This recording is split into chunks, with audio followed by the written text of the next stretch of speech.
ARCHI-HUMANS Co-Public is a research project born from the desire of merging my two fields of studies in architecture and dance and applying them to the context of public spaces.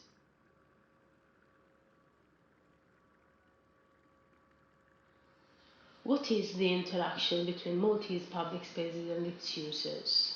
Are we aware of it? How can we challenge it through dance, and how can we understand public spaces' needs while dancing it?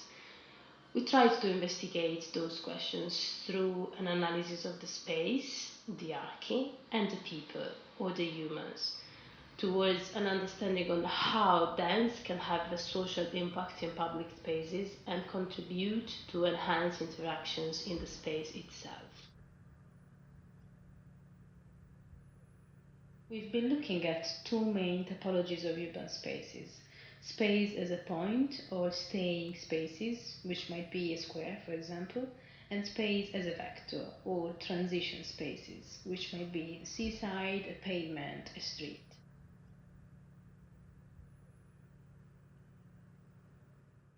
So for me, like a transition also, it's a fast transition usually. So I'm just, then you're like super directed and you focus on your purpose, where you are going, your target. And the transition is like, it's only a little moment. Even if I really focus on the transition, still it's like I'm going there. I'm not staying, it's like, I don't really think about the space behind me, for example. Whereas when I work in a one set, then I'm like aware of the space around me. It's more like three-dimensional, I would say. Whereas the transition is like from one point to another.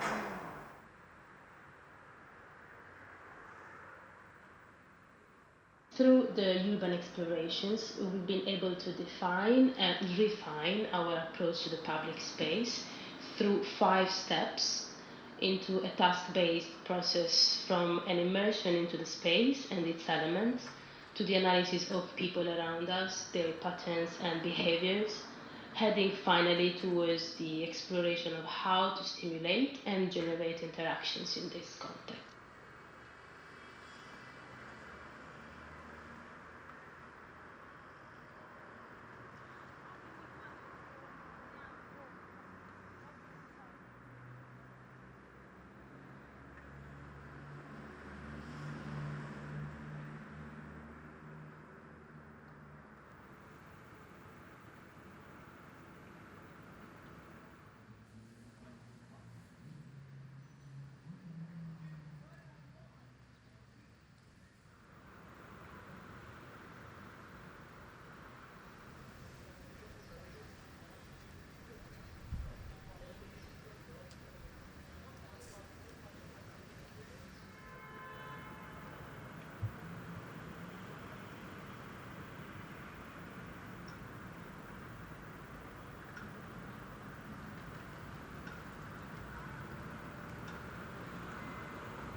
After having observed the space, we identify the resources, what the space can offer and how this resource can be used. We shift then our focus to the borders of the space. Borders, which could be architectural or human borders, helps us understand the organization and the identity of the space and define a frame in which to work as a space within the space.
The analysis of the Archi included a task-based investigation of different elements and their transposition and reinterpretation into the dancers' bodies.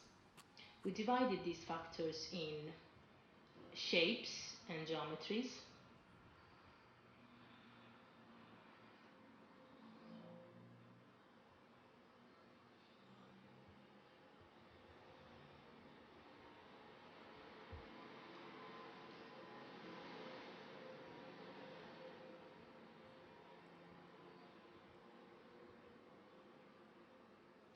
texture and materials. So how we can take inspiration from these elements of the space and bring them into the dance.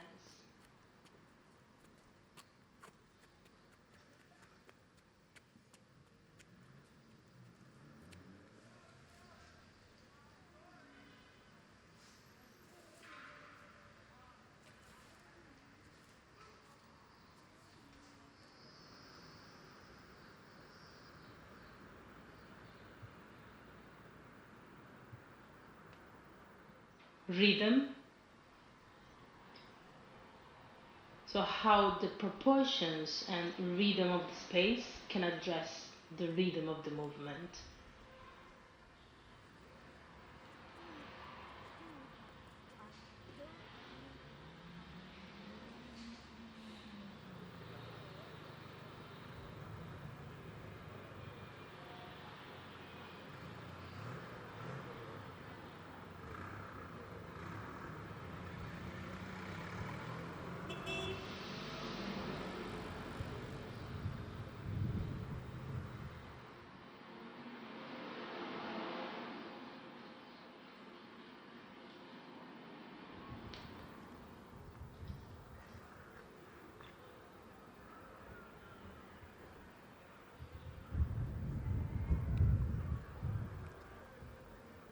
Then we also looked at the space in terms of affordances, as defined by psychologist James Gibson.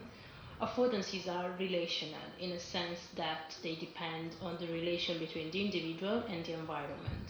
They depend both on the properties and size of the environmental object and on the physical properties and skills of the individual, in this case the dancer. They are embodied properties of the environment.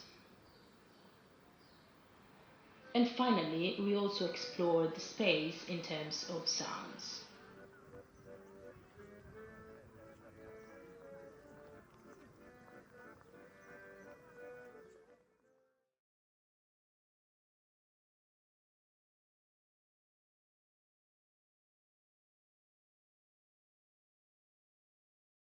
A public space is shared by the people who live on that land.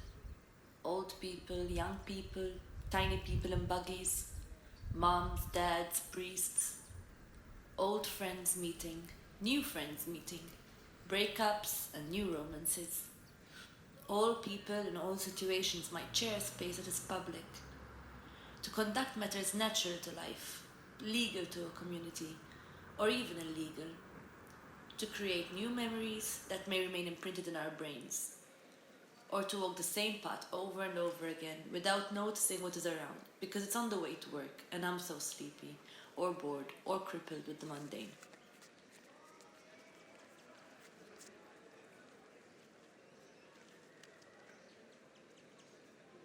The most interesting for me, I think, was like moving structures to like people or animals or like through the wind, like trees or something that I could like transfer into my movement as well, not only stillness, but at the same time like stillness also inspired me to create my own movement. I really need time to first like feel the space and to find what I can do with that, what I can change or what I shouldn't change because it's already like set. So how to be a part of this space, but at the same time, how can I add something more?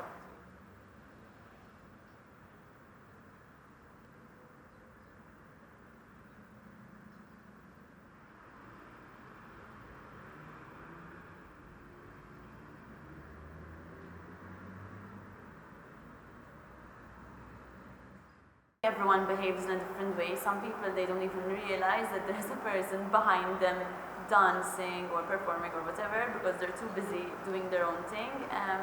Some people, if they see someone performing, I felt that if it's out of a theater, they feel awkward, so they don't even make eye contact with the dancer.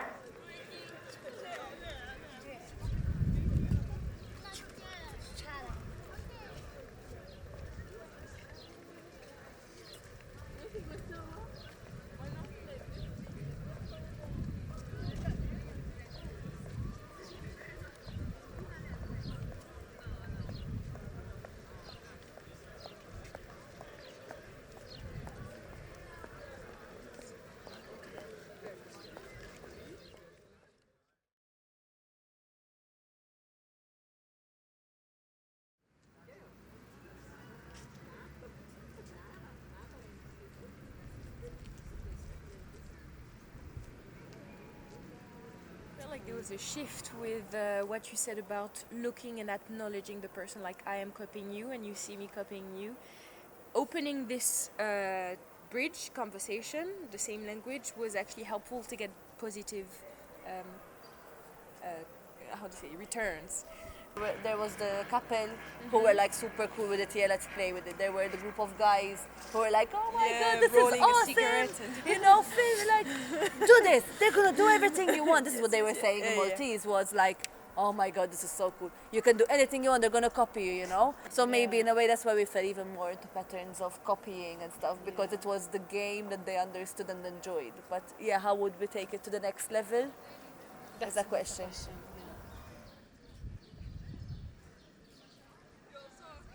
Perhaps dance in public spaces can encourage people to use their bodies to full their potentials, to stay healthier.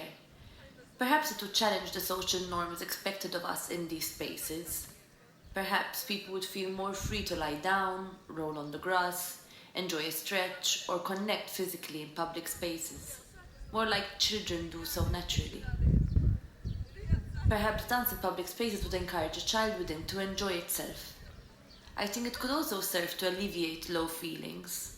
Dance can be beautiful, and when we see beauty, we can feel encouraged to immerse ourselves in more beautiful things.